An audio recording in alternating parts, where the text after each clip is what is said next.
El tema de hoy no la vaca, el tema de hoy la economía, que de alguna manera nos rodea, no nos protege, No, nos envuelve, nos pero envuelve. y a ¿Eh? veces nos tapa. Y exactamente, y tenemos que terminar diciendo no hagan olas. Trajimos a alguien que para nosotros es realmente un clarividente, como el doctor Miguel Felicevich. Bienvenido, Miguelito. Bueno, gracias por la invitación. Bueno, ¿dónde estamos parados, no? ¿Qué, un pantano o es tierra firme? Yo digo, no sé cuánto tiempo tenemos, pero evidentemente estamos en el pantano, ¿no es cierto? Y yo creo que a medida que va avanzando el tiempo, o sea, cada vez se transforma más difícil salir del pantano.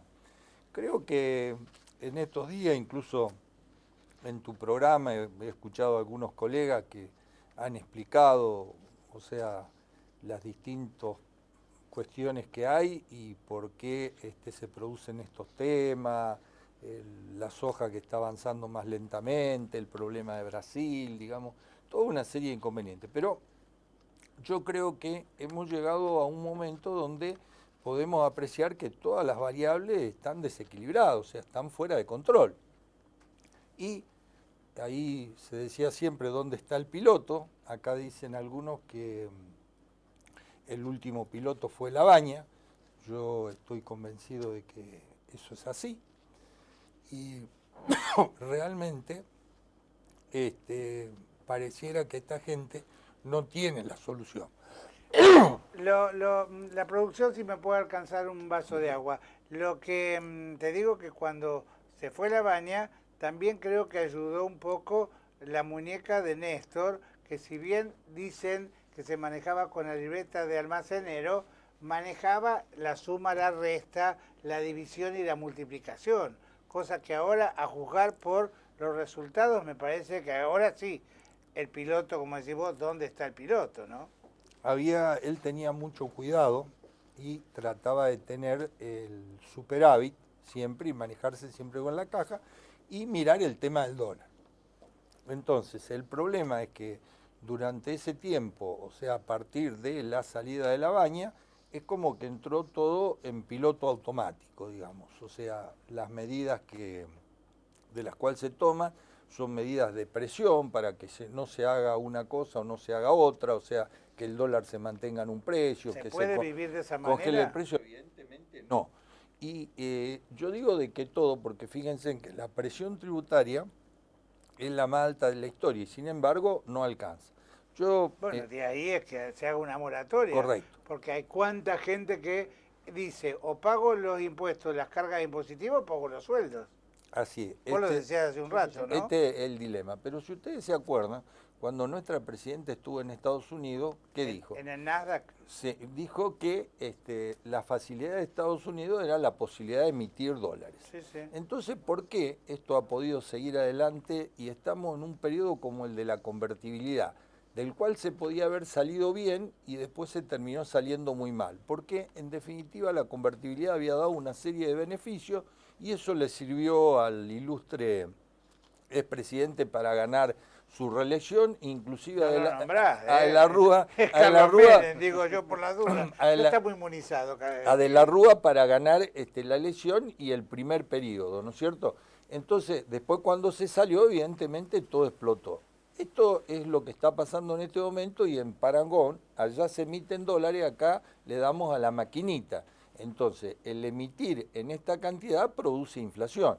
Estamos, por otra parte, financiando gastos, no es que estamos haciendo inversiones, ¿no es cierto? Entonces, al financiar el gasto, sacamos un poco del ANSES, un poco del Banco Central, un poco con la emisión, y eso ha llegado al brutal déficit del ejercicio pasado. O sea, y ahora, bueno, esto de la moratoria, porque hay que, Pero la digamos, moratoria va a juntar un chiquitaje, sí, intuyo yo, con este plan de 120 pero cuotas. es un poco de plata. Yo la semana pasada estuve en una reunión de especialistas en la que Ujú. estuvo el administrador federal. Echegaray. Sí, y están con el tema de hacerle vender lo que por ahí los colonos, digamos así, o sea, la gente de campo, las explotaciones chicas no tienen en cantidades porque esto ya ha sido manejado la venta, ya se ha explicado en el tema y bueno, están esperando los dólares de la soja.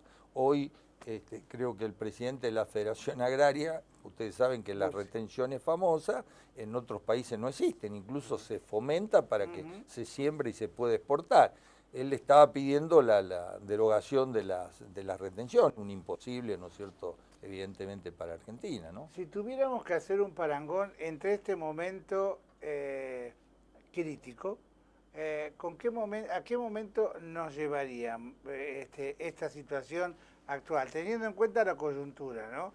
Estamos a las puertas de una elección de medio término, con una presidente que se sigue rodeando de un mismo, no sé si equipo, decirlo así, o hacerlo en signo de pregunta. ¿Equipo? No hay equipo. Porque está Marcó del Pon, Moreno, Vudú, Kicillof, Lorenzino, entre ellos hay varios que no se hablan lo menos que pueden, piensan diferente. ¿Quién es el director de la orquesta? Intuyo que la presidente. Únicamente. ¿Y únicamente.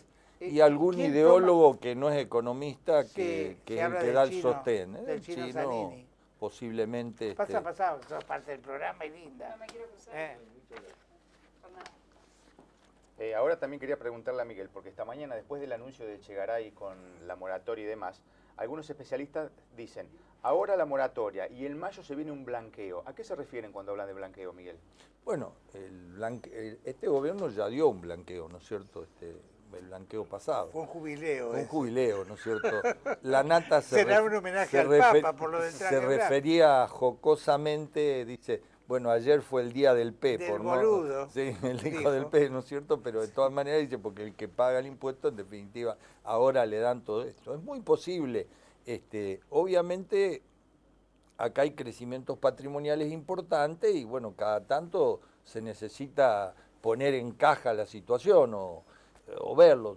Se ve todos los días, ¿no es cierto?, todos estos temas de los árbitros, de los artistas, algunos que están fuera del sistema, y bueno, habrá algunos más importantes que por ahí necesitan, no solamente, porque en definitiva esto es un plan de pago, no hay condonación de nada. El blanqueo ya es una medida más de fondo que favorece la cuestión.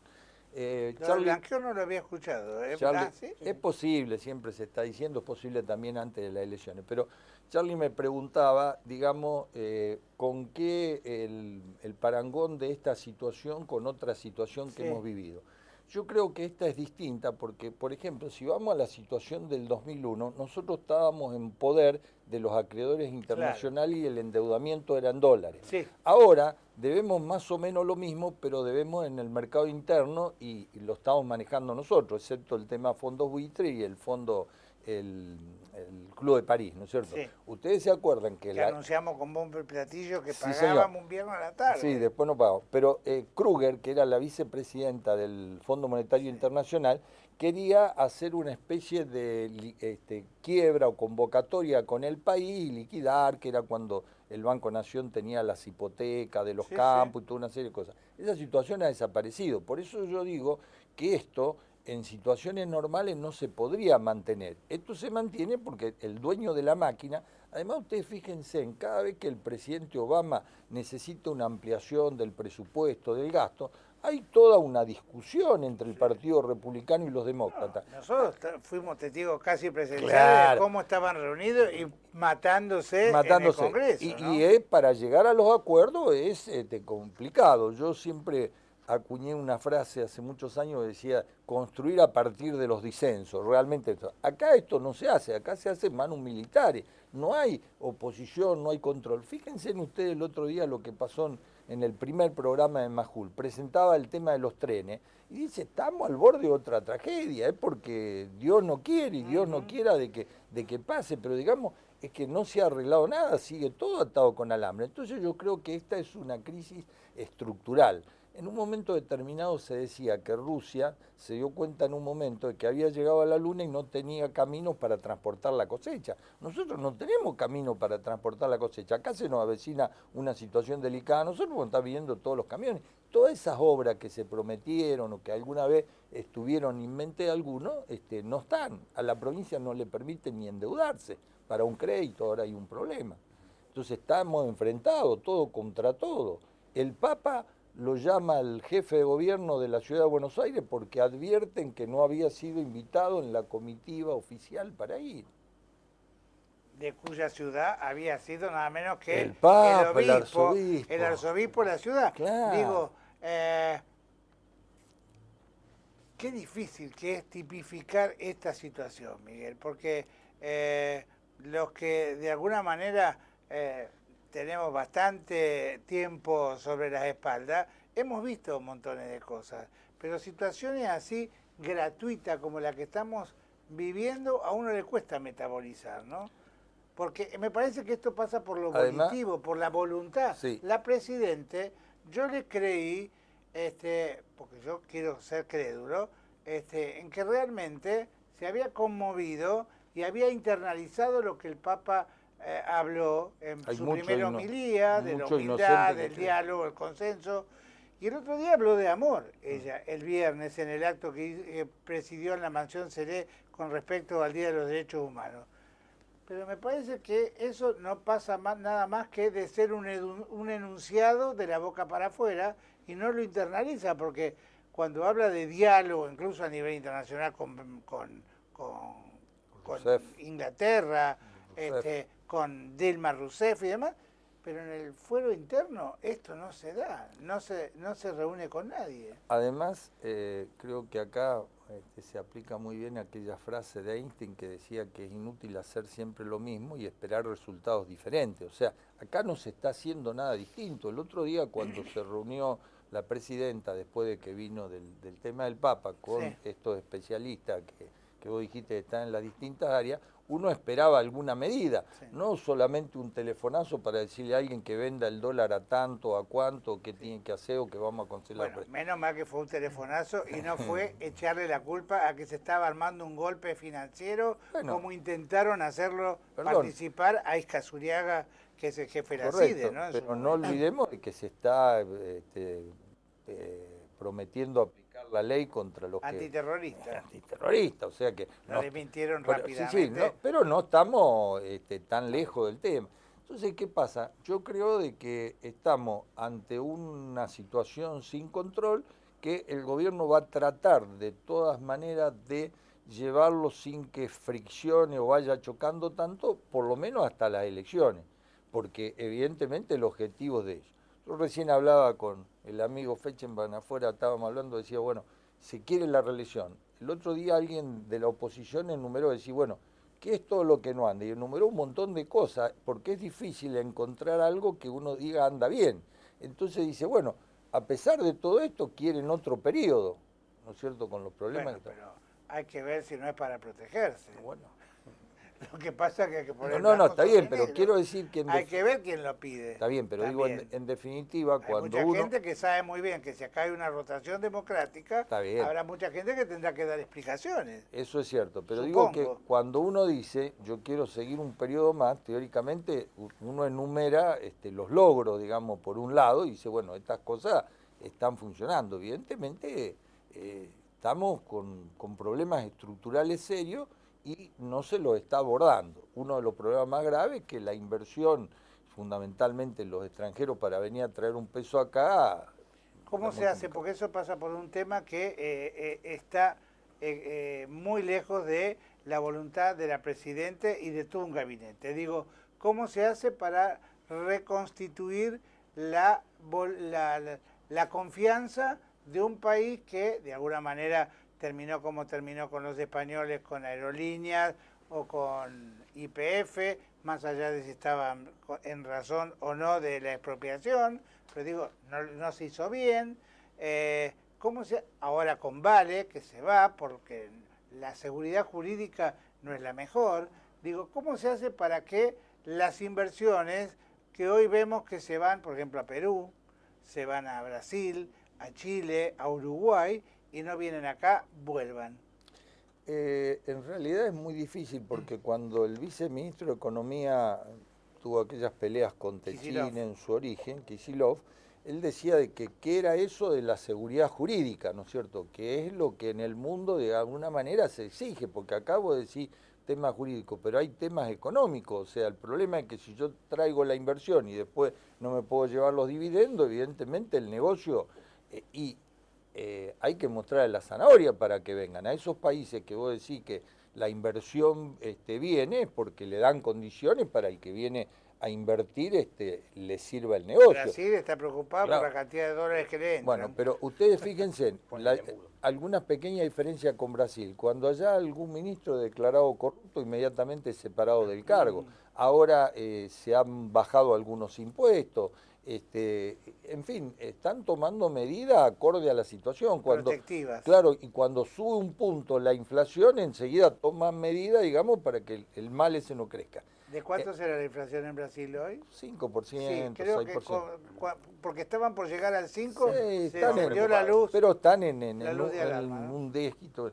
Y muchas veces contigo hemos hablado cómo quisiéramos tener un presidente como el uruguayo, decíamos, como Pepe. Ha dicho en estos días de que, bueno, con nosotros evidentemente no se puede comerciar, digamos, esto es medio grave con los vecinos. La reunión con Rousseff está suspendida. Alguien dijo hoy, o leí en los diarios, el ejemplo del Papa de elegir otros aposentos en vez de los aposentos que tenía el Papa anterior, que debería ser un ejemplo para lo que se ve acá. Ampliamos el baño de la Casa Rosada, que es terrible. Pero sin reparar en gastos. Claro. Entonces yo lo que creo de que aquel Kirchner original, digamos, que anotaba todo en la libretita, si hubiera necesitado a alguien que tome nota de todas estas cuestiones, de las cosas que andan mal, para ver si la podemos corregir. Ahora, ¿qué es lo que pasa? Tenemos un vencimiento ahora que es la propuesta esta a los fondos buitre, que es una patriada importante, porque hay que ver qué se va a resolver ese tema y eso nos va a dejar un poco menos peor frente al mundo o peor del todo. Con el Club de París no se habla, pero eso, digamos, frente a inversiones que nosotros necesitamos fundamentalmente para hacer obras de estructura, ¿no es cierto?, que son muy importantes acá. Porque Charlie también recién decía, por ejemplo, cómo se han hecho estas expropiaciones. Todo el mundo por ahí saludó, dice YPF, todo bárbaro. Ahora, YPF tuvo un periodo previo que se generó a partir de lo que el gobierno le permitió. Hay que ser honesto en esto y decir que también está la corresponsabilidad de la oposición que aplaudió y avaló. La oposición no existe tampoco. La oposición no existe, O sea que nosotros las cosas vamos a poner en su lugar. No estamos criticando al oficialismo. Acá hay una corresponsabilidad en estas medidas de una oposición que por acción o omisión tuvo que ver. No sé si en un programa tuyo lo dije, pero vamos a aquel reportaje de Hanglin a Spalter, cuando le preguntaba, era largo el reportaje, pero sobre el final, cómo nos veía a nosotros. Y él dio un ejemplo que yo lo dije en una conferencia internacional. Dijo que Chile era un país chico y bien administrado, Uruguay un país chico y bien administrado, y que Argentina era un país grande. O sea, acá la administración ha sido muy mala, evidentemente, y cada gobierno que ha entrado ha cambiado todas las cosas que hicieron los otros. Yo digo que cuando estaba Labaña, en un momento determinado, porque eso no lo habíamos vivido nunca, yo a la mañana me pellizcaba cuando anunciaban el tema del dólar, de que para que el dólar no bajara, ¿no es cierto?, tenían que hacer movimiento, comprar o vender según fuera el tema, para que no bajara, no para bajarlo porque había aumentado, ¿no? O sea que se vivió una época donde tranquilizó las variables. Yo me acuerdo de esa época, llamaba la atención no escuchar un ministro de Economía en televisión ni escuchar hablar de economía, porque veníamos de volar por el aire con los bancos, los caseros. Hay que acordarse de eso, que fue Dura poco. Les cuento una anécdota. En la época en que Cavallo fue ministro acá, en Nueva Zelanda hubo una ministra, no me acuerdo ahora el apellido, nosotros la trajimos a unas conferencias argentinas que hizo una reforma espectacular y eso hizo que Nueva Zelanda realmente creciera muchísimo, esté considerado como una buena economía. Entonces, un momento, una gira que hacía mi mujer, que daba clase de tango por el mundo, la acompañé, entonces había un economista que tomaba clase de tango, y le pregunté qué había pasado con la ministra, que había sido un montón de tiempo, que había pasado por el poder, había dejado muy buena imagen, y dice, no, ya se retiró, está en su actividad privada, no participa. O sea, ni se acordaban ya del ministro. Acá nos acordamos permanente, desde Pinedo hasta acá nos acordamos de todo. Cada uno.